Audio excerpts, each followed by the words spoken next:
Эртең 28 январда Кыргызстандын 6 президенти Садыр Жапаровдун инаугурациясы өтөт. Буга чейинки президенттердин инаугурациясы кандай өткөн? Биринчи президент Аскар Акаев 1990-жылы Кыргыз СССРнын президенти болуп Жогорку кеңеш тарабынан шайланган. Ал 3 мөөнөттө президент болуп шайланып келген. Алгачкы президенттик кызматка киришүү аземи Ак үйдүн чоң залында өткөн. 1990-жылдары президенттин инаугурациясы деген жок болчу. Президент үчүн конституцияга колун коюп, мамлекеттик тууну өбүү аземи бар эле. 1995-жылы президенттик күбөлүк пайда болгон жана расмий түрдө инаугурация термини пайдаланылган. 2000-жылдагы инаугурацияда президенттин төш белгиси жана штандарты пайда болгон. Анда президенттин аты жөнү, шайлоонун датасы жазылган. Экинчи президент Курманбек Бакиевдин инаугурациясы 2005-жылдын август айында Ала Тоо аянтында аскер парады менен коштолгон. Бакиев аянтка мотоциклчендердин коштоосунда келген. Андагы маалыматтар боюнча Курманбек Бакиевдин инаугурациясына өлкөнүн бюджетинен дээрлик 20 миллион сом коротулган. 2009-жылдын август айында Курманбек Бакиевдин экинчи жолку инаугурациясы Ак үйдө өткөн. Ал артиллериялык ок атуу менен коштолгон.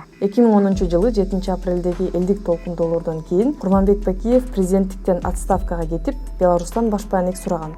Учурда Белоруссияда жашайт. Үчүнчү президент Роза Отунбаева 2010-жылдын 7 апрелинен баштап убактылуу өкмөттү жетектеген. Референдумда Роза Отунбаева өткөл мезгилдин президенти болуп шайланган. Роза Отунбаеванын инаугурациясы Токтогул Сатылганов атындагы филармониянын чоң залында өткөн. Ал 2011-жылы 1 декабрда бийлигин тыш жол менен өткөрүп берген. Алмазбек Атамбаевдин президенттик мөөнөтү 2011-жылдын декабрь айынан 2017-жылдын 24 ноябрына чейин созулган. Алмазбек Атамбаевдин инаугурациясына 10 миллион сомго жакын каражат коротулган. Алмазбек Атамбаевдин ант берүү аземинде эл алдында эле эмес, Кудай алдында да ант берүү тексти кошумчаланган. Ал эми Алмазбек Атамбаев бийликти өткөрүп бергенден кийин экс-президенттик статусунан ажырап, камакка алынган. 5 президент Сооронбай Жээнбеков 2017-жылдын 15 октябрында Кыргыз Республикасынын президенти болуп шайланган. Сооронбай Жээнбековдун инаугурациясы 2017-жылдын 24 ноябрында мамлекеттик аларча резиденциясынын NSI залында өткөн. Ал 2020-жылдын 6 октябрында парламенттик шайлоонун жыйынтыгынан улам болгон элдик толкундоолордон кийин отставкага кеткен.